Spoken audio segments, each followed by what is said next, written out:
No Evil. Apparently, I didn't know it was a remake from I think a Swedish film. They have some good stuff. I Yeah. like Swedish films. Well, the only other ones we've seen is the Girl with the Dragon Tattoo. Girl with the Dragon Tattoo. Well, the series though, right? Yeah. There were a couple of them. Anywho, this is Blumhouse version, right? Yeah. So spoilers? No spoilers? I don't want to say anything I'm not supposed to. I guess let's try to keep it at least that first part a little spoiler free, and then we can delve into it, and that way people can come back to it or whatnot. Okay. I am very happy that we saw it. And I'm very happy that we saw it in the theater because of the sound, like the sound design of it. I thought was really cool. I am a big fan of James McAvoy. I like his acting. I think he's very versatile. I think he can play a really great guy, and I think he can play a really bad guy. And I enjoy watching his acting. As a whole, I liked it. I mean, it's very straightforward. You pretty much already know what's going to happen from the previews, but I enjoyed watching it all develop. And there's so many times where I'm like, that's so stupid. Like, why would you do that? But then I think if you didn't have this, you wouldn't have the movie, right? And I think that pretty much like under pressure people would do. Right. That's a really cool. People wouldn't be able to think things through as you can as a spectator, with nothing at risk.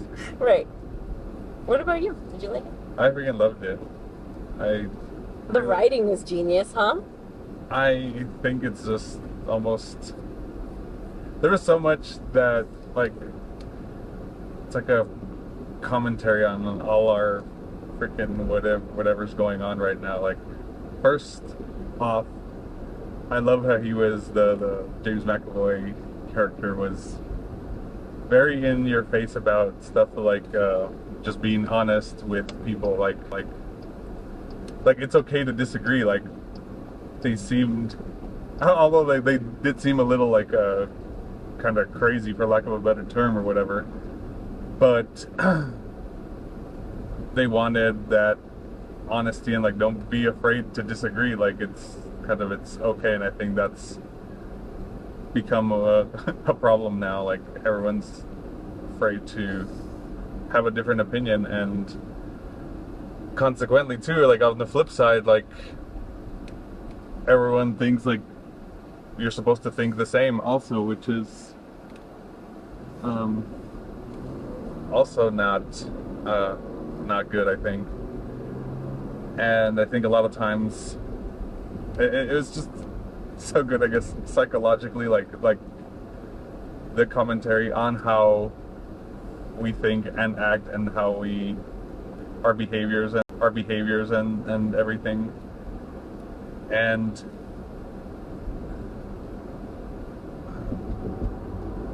I don't know, it's I'm trying to think still a little less spoiler-ish, but I guess that was the first part. So like being able to disagree, and that's what I was getting at, that a lot of times when we disagree or somebody does something that we don't like, you think it's with bad intention, or it's like a poor outcome. Like, we've talked about this before, intentions versus outcome. Like, the outcome might not be what you wanted, but once you kind of talk about it, and there were situations where they were kind of forced to talk about things, and you realize that wasn't their intention, and then you kind of you're like, okay, like it's not that big a deal. And yeah, I kind of agree with that. I think it's sometimes easier said than done, but I think even having that awareness now may help with certain situations. allowing people to convince you of stuff too without following your gut instinct can be dangerous. That was Also. the other, yeah.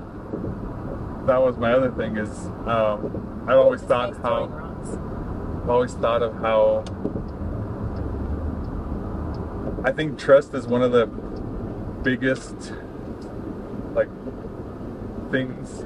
I think, I don't know if it's as a human or just like a natural creature. Like, I don't know, like, how much animals have trust within themselves or what, like, especially, I guess, pack animals or whatever, but I think we take trust for granted, kind of, but also, like, kind of I think there's several things how, like, you mentioned a few times, like, how the guy goes along with the stuff this guy's doing, and, like, you already kind of see he's not trusting it. He's feeling uncomfortable.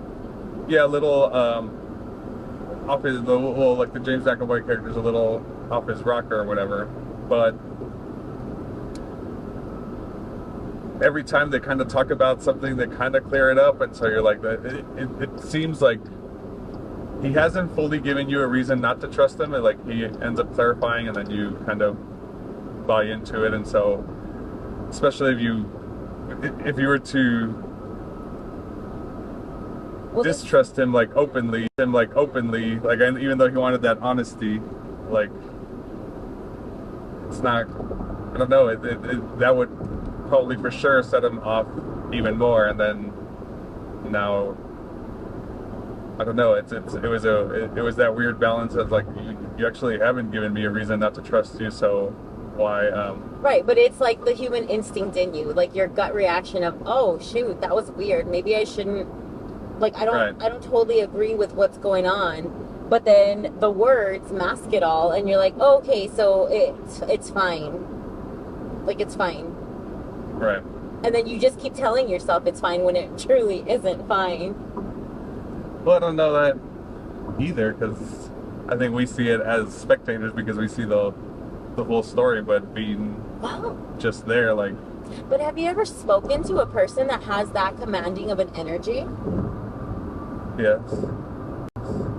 And so sometimes when I speak to a person that has that commanding of an energy, like how he does in like his character does, it is like, oh shoot, okay, maybe I'm wrong. Like, they begin to fool you. Right. They're manipulating you. You're brainwashed, and they're a sociopath. Right, yeah. Like, it comes down to that, like, oh, okay. And then you do things, so one of the characters begins to do things to, like, try to appease him. Like, okay, I'm going to follow your lead. Like, you're really strong. I want to be like this kind of thing, when that character doesn't realize that they're being manipulated. Totally manipulated by the James McAvoy character. Right. And I think that's very relatable. Like, it happens in real life a lot. Sorry, there's a car right behind it.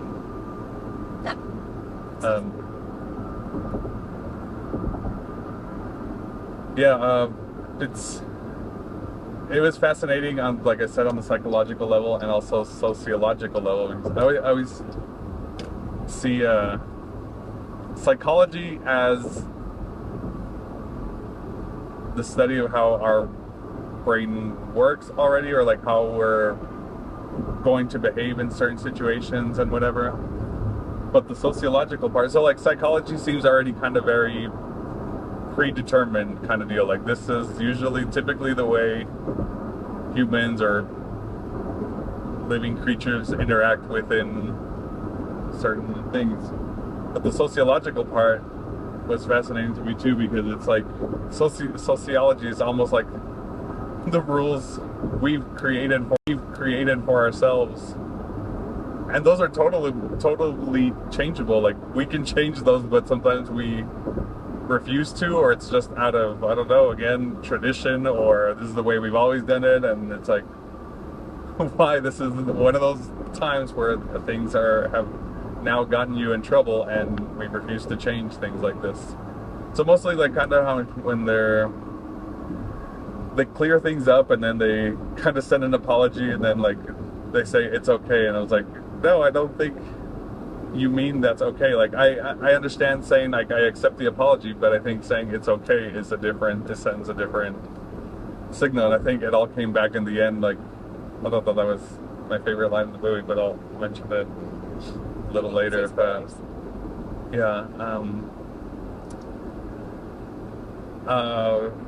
you were getting annoyed with the little girl. With that. Well, I was getting annoyed with the mom's reaction to the little girl. So the little girl is she's almost 12 years old, but yeah, she's very attached to a comfort animal. Well, like a stuffed animal. Like a stuffed animal, yeah. And she doesn't appear, or they don't say that she has any other diagnosis that makes it necessary for that. And the mom continues to enable her. And the father is getting annoyed, but he doesn't do anything about it either. Other than like belittling and not going about it in like in a skilled way, I guess. And so he'll just complain about it, but doesn't do anything. He's kind of waiting for the wife to do it. And then she doesn't want to do anything because she's honestly projecting onto her daughter all of her discomforts in the relationship. And so she kind of babies her with it, and like she has an app for her to help her breathe and do all of this stuff. And you see a bit of modern society. I want to know what the old one has, right? Because like you see how parents nowadays like to coddle our children, and it was just very fascinating. So it was annoying because they would put up with it instead of telling her, like, this was a situation that was absolutely crazy. And it was like, oh, no, it's okay. Yes, let's go back. Are you kidding me? When you're in that amount of distress, like you just found something that was incredibly disrupting, and yet they continue to like enable that behavior, and I was like, oh my god, it was driving me nuts. So how would you handle that situation? At that point, I would explain to her what exactly happened, how it made... Well, even the whole stuffed animal situation. That's what I'm saying. Like, they had already gotten in the car. She forgets it. No, I mean, like, in not even just that specific situation, just in general, overall, like, having the comfort animal or whatever to... Oh, I would probably try to set up a different routine and then remove the animal from her slowly, and then you can get rid of it completely. Like, remove it, and then it only stays at home, and it only stays in her bed, and that's it. Like, if she wants to keep it there, she can keep it there, but it has to be only there. Right. And so it's, even if she needed, like, some kids need special routines, right? So have the thing get put to sleep like a baby, right? It stays in their room. Start it at once a week, then the next week twice a week. It depends on the kid, right? Right. But like this kid, she was full grown, she totally understood, and then after she goes through like traumatic events, she's like, fuck this thing, like I don't even need this thing. Like there is much more important stuff in life, and I think that she needed to be humbled also, right, and which she did, right? So it depends on the kid's situation, but for it to have been that detrimental to both of the parents, and both of the parents had already agreed, let's go, to do what they did was very frustrating. But I understand in the story arc that you needed to have that, and it would probably happen.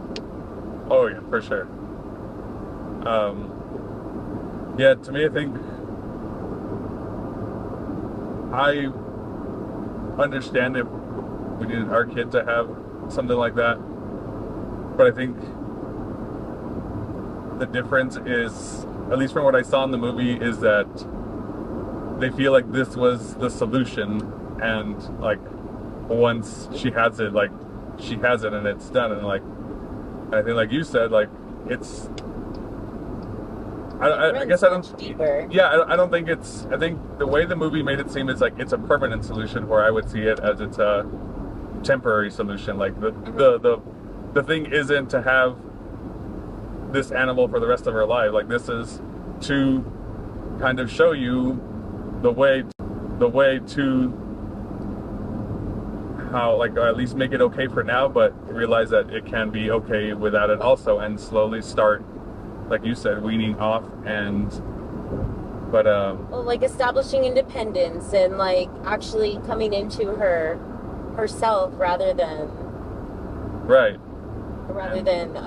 putting a security blanket on things, which is, I think they did a really good job of writing with that, though, because that happens a lot. It branches into our Kaizen, right? So making tiny, small steps to independence or to a certain goal, right? But I think both of the parents were kind of running in distress. right, and to me, I also think like whenever there's going to be some sort of new process or behavior with the kid, is this behavior sustainable? Like, am I going to be able to keep this up? For how long am I be able to keep this up? And if I don't think I'm going to keep this up for long, then I'm not even gonna try. We're gonna have to try something else, because yeah, eventually it's gonna show the frustration on me, and it's just gonna be like a whole other problem that it's creating. So it's solving one but creating another, and that's why I sometimes don't like. Right. No, and they were totally different. Like in this movie, the way that it's going, it shows that. Well, can we do spoilers now? Can I just speak freely or not yet? Sure. Let's go for it. Okay. Spoiler warning. Stop if you don't want to hear some spoilers. Honestly, I'm going to talk about the characters a lot. So the father character is he was so incredibly frustrating to me. He was more frustrating than the child and the mother to me, because he was so spineless. He lost his manhood somewhere along the way and was just taking it, or had given up. But he gave up so hard that his wife decides to start speaking to another man, right? Yeah. And she doesn't act on it or anything, but they were texting, flirting, whatever. He found stuff on her phone. So that's already bad. And then she goes to explain to him, like, this is why I did it. And you see that he just has these absolute breakdowns. Like, oh my God, I don't know what to do. And I'm like, God, be a man. Like, man up and take the bull by the horns. But he didn't in any of it until the very end, when his character finally realizes, like, oh shit, I'm the only one that's a man here and can do man things. Like, I don't consider myself to be like, woo! Woman power. I think that there are some things that women can do, and I believe that men can do some other stuff that women can't do, right? So like, he needed to have stepped up. He was a stronger person, or he needed to have been like physically stronger to help, and he was just dropping the balls all over the place. Not only like not strong physically, but mentally. Like, he just, it's so frustrating to see him wuss out. Yeah, that was the other, I guess, thing I caught on this, and still, I guess, on the psychological part, was relationships, just like how their relationship was. They felt like they were in it for the wrong reason, then pretty much because I think they refused to talk about it, and you end up, I guess, it builds up a resentment in a sense, because like you're doing it, but it's still, again, intentions versus outcomes. Like you're doing the act that you think you're supposed to do, but you're not getting the outcome anyway. So might as well just kind of, again, be honest about it. What, like, once they were faced with that situation, okay, both be honest. Like, what are we actually expecting from here on out? Like, what do you want from this? What are we? Right, but they had band-aided the situation, right? And so you end up coming into it way later on. So it's like, if they had spoken about how they felt way before this, and he mentioned that too about I don't know if he was, that they were American, right? And like, oh, we're so used to treating the symptoms that we don't like to get to the root cause of things. Yes. It was yes. So freaking. It was so awesome. good. The writing was so good. The lines are very quick, but and I don't know. Like, I would want to watch it again just to listen to the dialogue again. But yeah, so if they had just spoken about it, then they probably wouldn't have ended up in such a weird situation. Right, and I think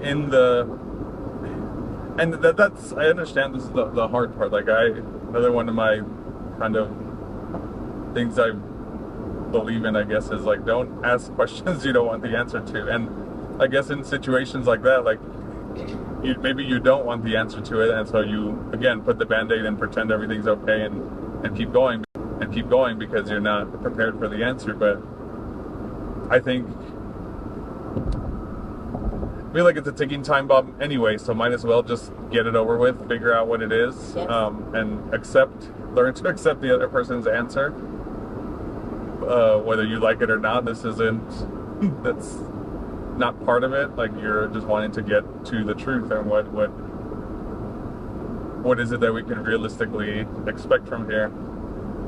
And so yeah, you've been pretty much hitting the nail on the head with enabling, and I think that was the overall message of this movie, was enabling. Like, you're feeding into the behaviors you don't want in your life, and that was my favorite line, was once they pretty much get captured or whatever, they're all like tied up, and he has a gun to their head and whatever, and like when the dude finally asks James McAvoy, like, why are you doing this? He says, because you let me. And I thought that was like so freaking awesome. And a lot of the things that I think happen to us is because we let it happen to us. And yeah, I understand it's easier said than done, and you got to build it up slowly, baby steps. Like, maybe take some small thing, like we were talking about the other day. We heard a video saying on a baby step that you can do this is return a meal at a restaurant. Okay, and that was pretty much saying, not just return it for the sake of returning it, but I know there's people that won't return a meal, like, just no matter what. Like, yeah, like you're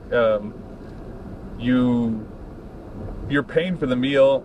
The meal is either cold or undercooked, and you're not gonna take it back. Like, I think that was the point of the video. It was to show a little self-respect, kind of, that like, this is the bare minimum. This is the bare minimum of what is expected from this meal. I'm giving you money for this. It has to be at least a cooked meal, whether you liked it or not. Like, whether it was up to your taste or whatever, that's different. I think that takes it to a different level. But the bare minimum is have a cooked meal that's as, unless it's sushi and it's over. Right. But again, the bare minimum of what sushi would be, the bare minimum of what a steak would be, and so on and so on. Uh-oh. And this guy wants to move over. well, like, yeah, you're stuck too, dude. Speed up. Oh, there's still people behind me too. So yeah, that was saying to return a meal, and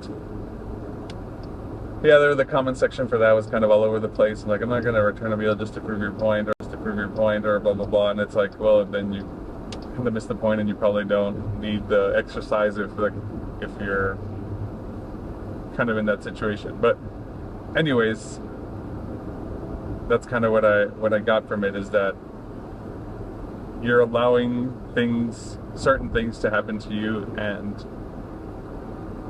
there's certain things that we don't have to put up with, whether, and that was the sociological part, like the way we take or apologies or whatever. That scene was fascinating to me because they started so the James McAvoy's wife starts correcting the other family's kid, and then so she kind of starts getting annoyed with it, and again she gives her explanation. It's like, oh, sorry, like I kind of grew up. He gives the excuse. Oh, right. For her. Right. That she grew up like in an orphanage. Yeah, she didn't have parents, and so like the other mom starts saying, like, oh, like typically you don't correct other people's kids or whatever, and she's like, oh, sorry, like I didn't know. I grew up kind of like with no parents, and so we were always kind of correcting each other. And then you end up coming to find out that that's a complete lie. Right. Yeah. But I think, to me, I still think that was beside the point. I don't think she, like, what was her intention behind that too? Like, I don't think she was doing it to disrespect the mother, you know what I mean? And that's where I think where the intention versus outcome line can get blurred. Like, well, she was already grooming the little girl. Yeah. And she was already parenting it, but she was only following the lead of what he would have told her to do because he raised her. Right.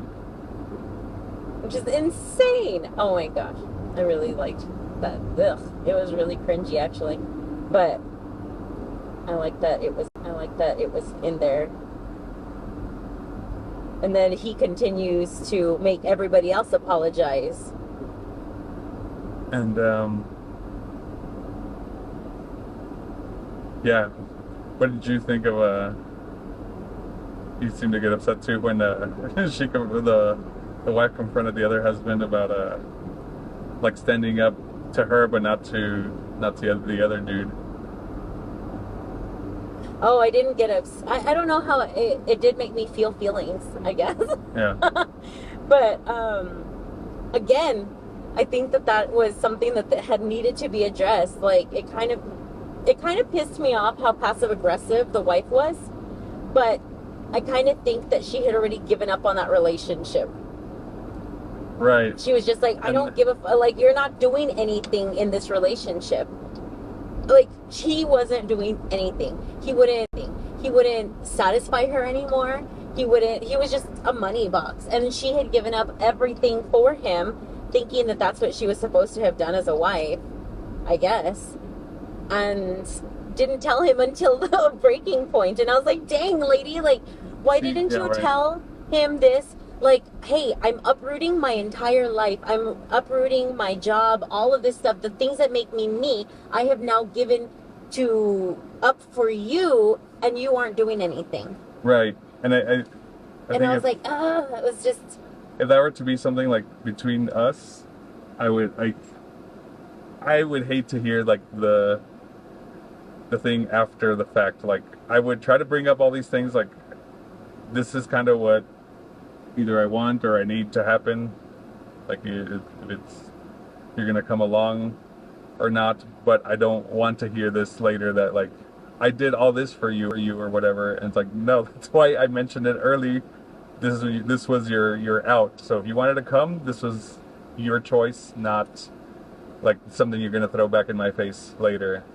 Does that make sense? Yeah, that also seems like yes, I understand what you're saying. However, I don't think that you would go about it in that. No. Because that sounds very like, I'm doing this for me, you're gonna come along or not. And I'm like, oh hell no, that's not how a marriage works. No. I don't think that you would be that abrasive or one-sided. You'd be like, hey, look, this opportunity has come up, what do you think about it? Right? And then it would have been up to me, I guess, to have said like, hey, that means I'm gonna have to let all of this stuff go. Like, I'm not sure how I'm feeling about it, or something like that. But I don't think that no. The way that we converse is very different though from like those characters. Yeah. I guess my point is I don't like, I usually try to make this, if we're gonna be involved in anything, like whether it's like us or like a friend, and like it's something that we have to do together. Like, right? No, I want it to be your, before. yeah, and I want it to be their choice. Like, I don't want it to be thrown back in my face later. Like I like, this was all your idea. I didn't even want to do this. It's like, I don't want to hear that shit, because I gave you the in and I gave you the out. Like, this was your choice. And that's kind of what but you know, so I think that it's unfair discussing like the way that you are with it as opposed to like the way that this character was, because you don't know how this character actually is, right? So is it a complete out? Hey, if you don't come with me, we're done. Or is it, I want to do this for the betterment of our family. I think that we should do this as a family kind of thing.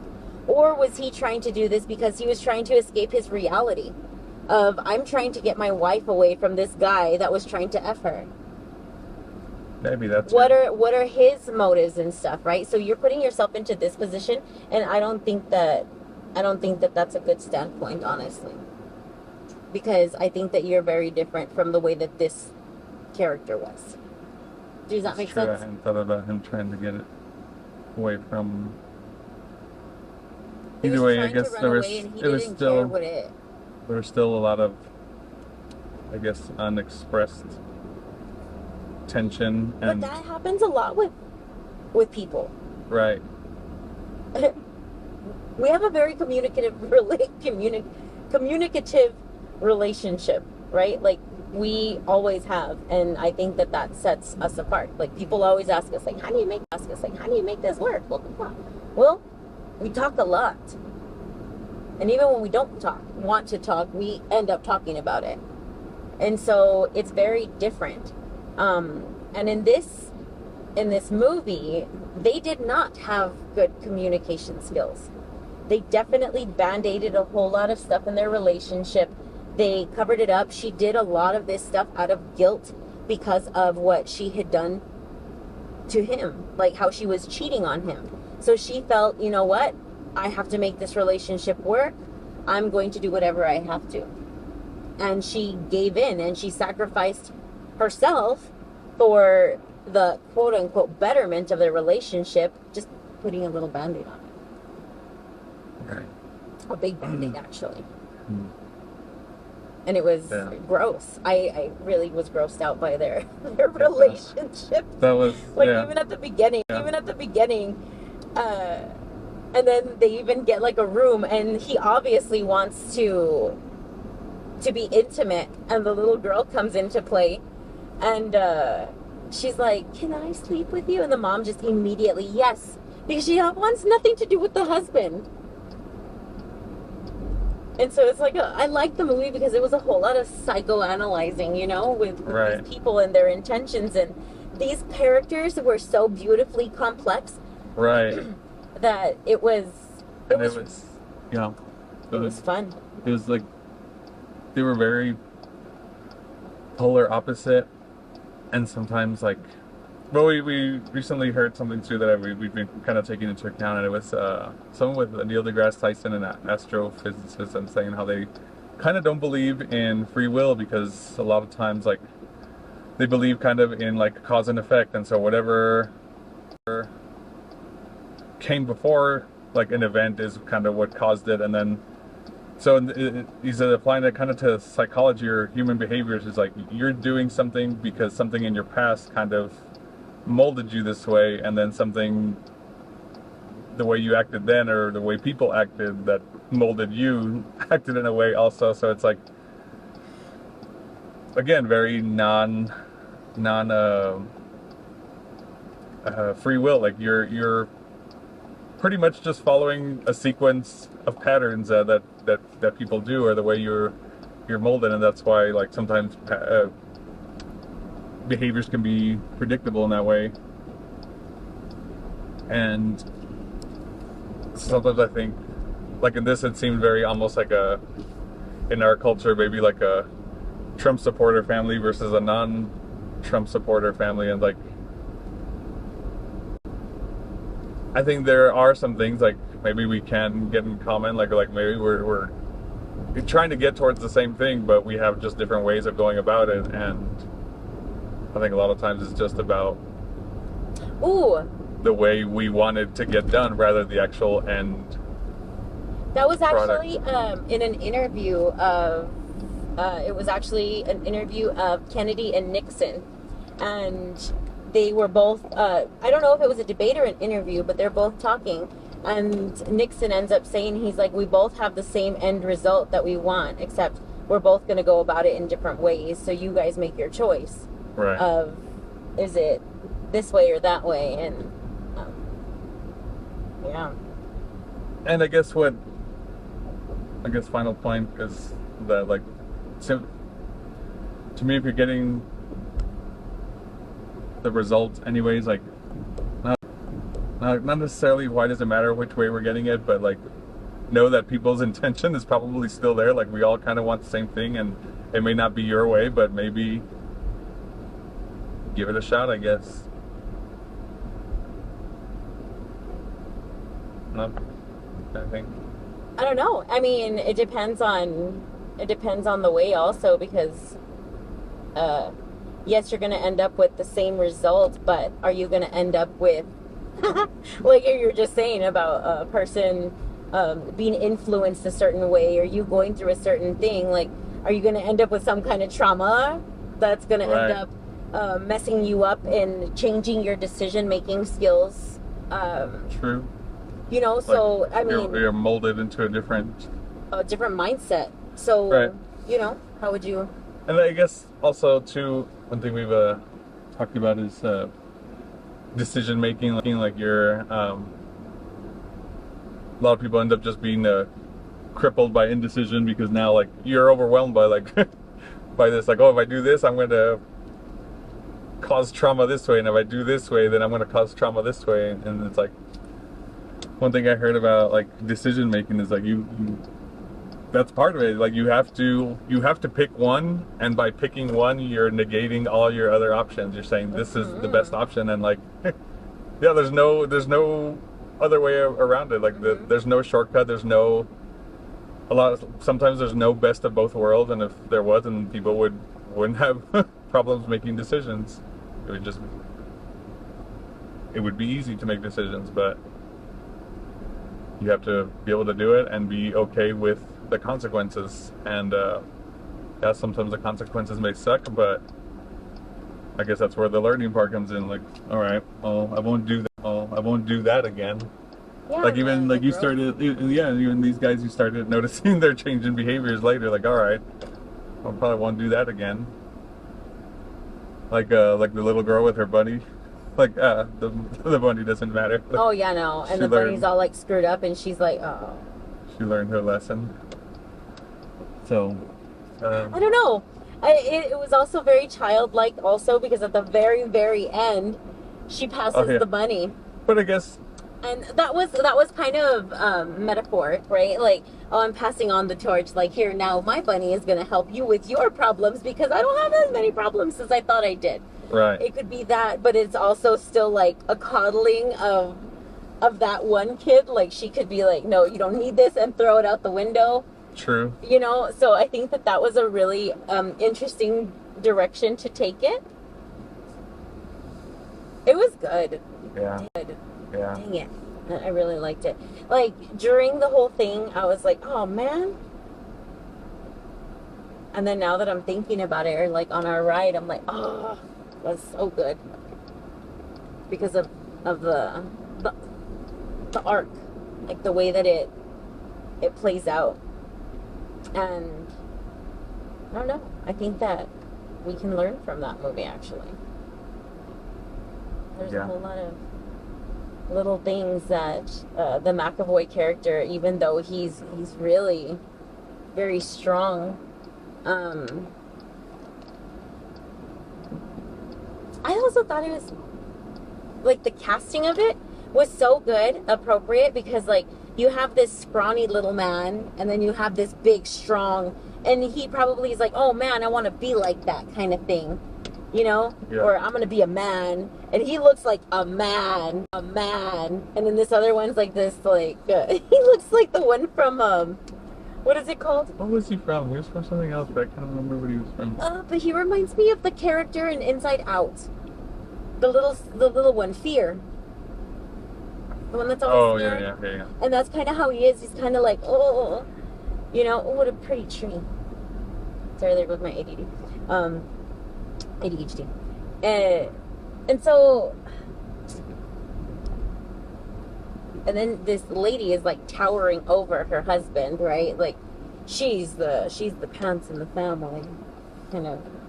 Oh yeah, and so I guess that's what I was gonna say as to why he didn't, like he kind of wouldn't stand up to him and would stand up to her, kind of deal. I think at that point it was kind of like, well, I've kind of, you're not showing anything new, like and we're kind of stuck in the same situation. Like, now I follow this guy's lead, maybe I'll get some different results. Like, it's the insanity thing where doing the same thing and expecting different results. Yeah, but there was definitely, yes, I agree. I think that that's where it's sort of going. But at the same time, like, he had the opportunity to do so between the time that they met him, and like, he obviously was inspired by him, right? Like, that is very known. Like, yeah. Oh, I like the way that this guy is. Yeah, I think it's like, this guy's got the balls that I don't have. And like, he wanted to follow his lead, and he had the opportunity. I think that there was enough time between when they met them and the time that they get over there to have manned up a little bit. Like, yeah. But he waits until forever. Yeah, and you're getting on his case about not manning up, and I'm like, shit. Me in that situation, I don't know if I would be the same way, and panic and just not be crippled by indecision at that point. But I don't know. Wait, what do you mean? The way like, once everything, like, all that shit hit the fan with the guy, and like how you were getting upset with him. Like, I don't know if I would, like, so sorry. No, you absolutely would. Yeah, no, you're more manly than you think.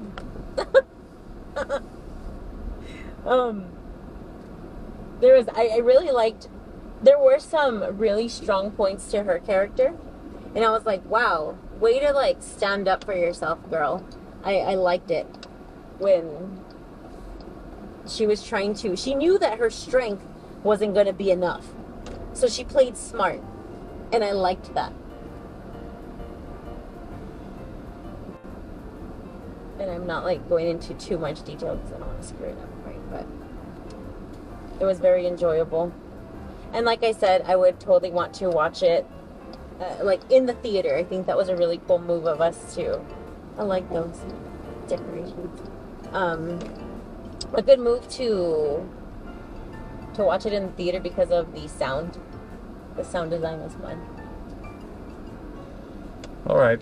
Well, I think that should be about it. Yeah.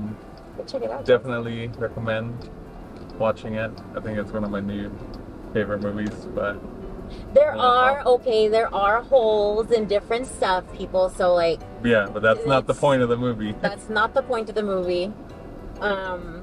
It is a movie, and they did have to look at the big picture. Yes.